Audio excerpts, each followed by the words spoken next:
ಇವತ್ತು ಈ ಒಂದು ಅರ್ಥಪೂರ್ಣವಾದಂಥ ಈ ಒಂದು ಕಾರ್ಯಕ್ರಮಕ್ಕೆ ಬಂದಂಥ ಸನ್ಮಾನ್ಯ ಕೈಗಾರಿಕಾ ಸಚಿವರು ಎಂ.ಬಿ. ಪಾಟೀಲ್ ರವರಿಗೆ, ನಮ್ಮ ಹಿರಿಯರು ಆದಂಥ ಹಾಗೂ ಮೆಂಬರ್ ಆಫ್ ಪಾರ್ಲಿಮೆಂಟ್ ಸನ್ಮಾನ್ಯ ಶ್ರೀ ರಮೇಶ್ ಜಿಗಜಿಣಗಿ ಅವರಿಗೆ, ನಮ್ಮ ಡಿ.ಸಿ ಮಾನ್ಯ ಶ್ರೀ ಡಾಕ್ಟರ್ ಕೆ ಆನಂದ್ ರವರಿಗೆ, ನಮ್ಮ SP ಆದಂಥ ಶ್ರೀ ಲಕ್ಷ್ಮಣ್ ನಿಂಬರ್ಗಿ ಅವರಿಗೆ, ನಮ್ಮ ಜಿಲ್ಲಾ ಪಂಚಾಯತ್ CO ಆದಂಥ ರಿಷಿ ಆನಂದ್ ಸರ್ಗೆ, CCF ಆದಂಥ ಚಾವಣ್ ಸರ್ ಅವರಿಗೆ, ನಮ್ಮ KSDL MD ಆದಂಥ ಪ್ರಶಾಂತ್ PKM ರವರಿಗೆ, ಮತ್ತು ಅರಣ್ಯ ಇಲಾಖೆಯಿಂದ ಬಂದಂಥ ಎಲ್ಲ DCF, RFO, DFO ಹಾಗೂ ಇಡೀ ಬೆಳಗಾಂ ಸರ್ಕಲಿಂದ ಬಂದಂಥ ಎಲ್ಲ ಫಾರೆಸ್ಟ್ ಸಿಬ್ಬಂದಿಗಳಿಗೆ, ಗೋಕಾಕ್, ಬಾಗಲಕೋಟ್, ಬಿಜಾಪುರ್, ಬೆಳಗಾಂ ಎಲ್ಲ ಬಂದಂಥ ಸಿಬ್ಬಂದಿಗಳಿಗೆ, ನಮ್ಮ ಮೀಡಿಯಾ ಮಿತ್ರರವರಿಗೆ ಮತ್ತು ಬಂದಂಥ ಎಲ್ಲ ಅಧಿಕಾರಿಗಳು ಹಾಗೂ ಎಲ್ಲ ಆತ್ಮೀಯರಿಗೂ ನಾನು ಸ್ವಾಗತವನ್ನು ಹೇಳಬಯಸ್ತೇನೆ.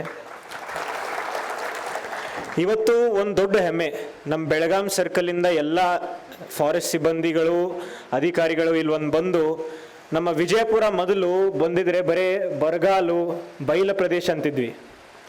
ಈ ಸಮಯದಲ್ಲಿ 2016ದಿಂದ ಕೋಟಿ ವೃಕ್ಷ ಅಭಿಯಾನ ಅಂತ ಹೇಳಿ ಒಂದು ಕ್ಯಾಂಪೇನ್ ಮಾಡಿ 1.5 ಕೋಟಿ ಗಿಡ 2025ರಲ್ಲಿ 1.5 ಕೋಟಿ ಗಿಡ ನೆಟ್ಟು ಈ ಬಯಲ ಪ್ರದೇಶ ಏನಂತಿದ್ವಿ ಹಸಿರು ಪ್ರದೇಶವನ್ನು ಮಾಡಿದ್ದೀವಿ.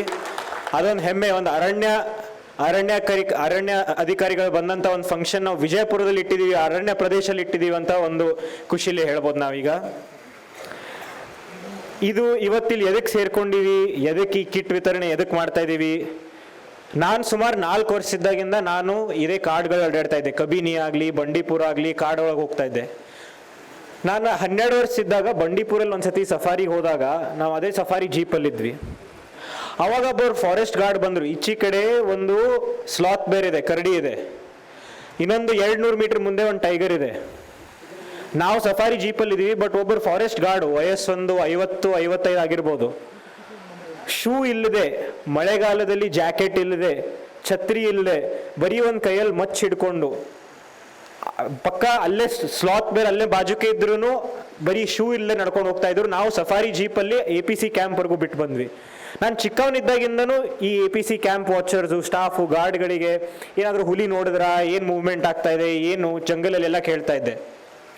ಹಾಗೆ ಈ ಅರಣ್ಯ ಇಲಾಖೆಗೂ ನಾವು ಒಂದು CSR ಇಂದ ಏನು ಮಾಡ್ಬೋದು, KSDL ಇಂದ ನಾವು ಗಂಧದ ಮರ ಉಪಯೋಗಿಸ್ಕೊಂತೀವಿ, ವಾಪಸ್ ನಾವು ಅರಣ್ಯ ಇಲಾಖೆಗೆ ಏನು ಮಾಡಬಹುದು ಅಂತ ಒಂದು ವಿಚಾರ ಬಂದಾಗ, ನಾವು ಅವಾಗ ಫಾರೆಸ್ಟ್ ಡಿಪಾರ್ಟ್ಮೆಂಟಿಗೆ ಬರೀ ಕ್ವಾರ್ಟರ್ಸ್ ಕಟ್ಟಿ ಅಥವಾ ಬರೀ ಬಂಡೀಪುರ, ಭದ್ರಾ 1-2 ಕಡೆ ಇಂಪ್ಯಾಕ್ಟ್ ಆಗೋ ಬದಲು ಇಡೀ ಕರ್ನಾಟಕದ ಫಾರೆಸ್ಟ್ ಸಿಬ್ಬಂದಿಗಳಿಗೆ ನಾವು ಏನು ಮಾಡ್ಬೋದು, ಅದು ಈ ಮುಂಚೂಣಿ ಫ್ರಂಟ್ ಲೈನ್ ಫಾರೆಸ್ಟ್ ಸ್ಟಾಫ್ ಏನಿದಾರಲ್ಲ, ಗಾರ್ಡು, APC ವಾಚರ್ಸು, ಮಾವುತಗಳು, ಡ್ರೈವರ್ಗಳು, ಇವ್ರಿಗೆ ಏನು ಮಾಡ್ಬೋದು ಅಂತ ಒಂದು ವಿಚಾರ ಬಂದಾಗ ಆ ಸ್ಟೋರಿ ನೆನಪಂತ ನನಗೆ.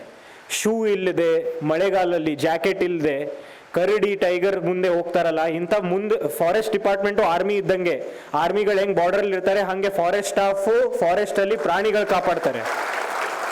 ಆ ರೀತಿಯಿಂದ ಇವ್ರಿಗೆ ಯಾಕೆ ಏನೋ ಮಾಡಬಾರ್ದಂತ ಒಂದು ಕಿಟ್ ರೆಡಿ ಮಾಡಿ ನಮ್ಮ ತಂದೆ ಆದಂಥ ಶ್ರೀ ಎಂ.ಬಿ. ಪಾಟೀಲ್ ಅವರು ಒಂದು ವರ್ಷ ಆಲ್ಮೋಸ್ಟ್ ವಿಚಾರ ಮಾಡಿ ಬ್ಯಾಗನ್ನು ಹೆಂಗೆ ಡಿಸೈನ್ ಮಾಡಬೇಕು, ಗಿಚ್ ಹಾಕಿದ್ರೆ ಬ್ಯಾಗ್ ಹರಿಬಾರ್ದು, ಸುಮ್ಮನೆ ಕೊಟ್ಟರೆ 1 ವರ್ಷ 6 ತಿಂಗಳು ಉಪಯೋಗಿಸಿ ಹೋಗ್ಬಾರ್ದಂತ ಒಂದು ಕಿಟ್ಟಲ್ಲಿ ಒಂದು ವಾಟರ್ ಪ್ರೂಫ್ ಬ್ಯಾಗ್, ಒಂದು ವಾಟರ್ ಪ್ರೂಫ್ ಜಾಕೆಟ್, ಹುಡ್ ಬರುವಂಥದ್ದು, ಅಂದರೆ ಜಿಪ್ ತೆಗೆದ್ರೆ ಒಂದು ಹುಡ್ ಬರುವಂಥದ್ದು, ಅಲ್ಯೂಮಿನಿಯಂ ವಾಟರ್ ಬಾಟಲ್, ಅಂದರೆ ಪ್ಲಾಸ್ಟಿಕ್ಕು ನೀವು ಆಮೇಲೆ ಫಾರೆಸ್ಟಲ್ಲಿ ಲಿಟರ್ ಆಗಬಾರ್ದು ಅಂತ ಒಂದು ವಾಟರ್ ಬಾಟಲು, ಹಾಗೂ ಮಿಲಿಟರಿ ಗ್ರೇಡ್ ಶೂಸ್ ಮ್ಯಾನುಫ್ಯಾಕ್ಚರ್ ಮಾಡಿ ಎಲ್ಲ 9700 ಏನು ವರ್ಕಿಂಗ್ ಸ್ಟಾಫ್ ಇದೆ, ಫ್ರಂಟ್ ಲೈನ್ ಸ್ಟಾಫ್ ಏನಿದೆ ಇಡೀ ಕರ್ನಾಟಕದಲ್ಲಿ, ನಾವು ಉತ್ತರ ಕರ್ನಾಟಕಕ್ಕೂ ಮುಟ್ಟಬೇಕು, ಕ್ಯಾನ್ರಾ ಕರ್ನಾಟಕಕ್ಕೂ ಮುಟ್ಟಬೇಕು, ಕೊಡಗು, ಮೈಸೂರು, ಬಂಡೀಪುರ್, ಕಬಿನಿ ಎಲ್ಲ ಸಿಬ್ಬಂದಿಗಳಿಗೂ ಮುಟ್ಟಂತ ಒಂದು ಈ ಕಿಟ್ ವಿತರಣೆಯನ್ನು ನಾವು ಮಾಡ್ತಾ ಇದ್ದೀವಿ KSDL ಜೊತೆ ಸೇರಿ.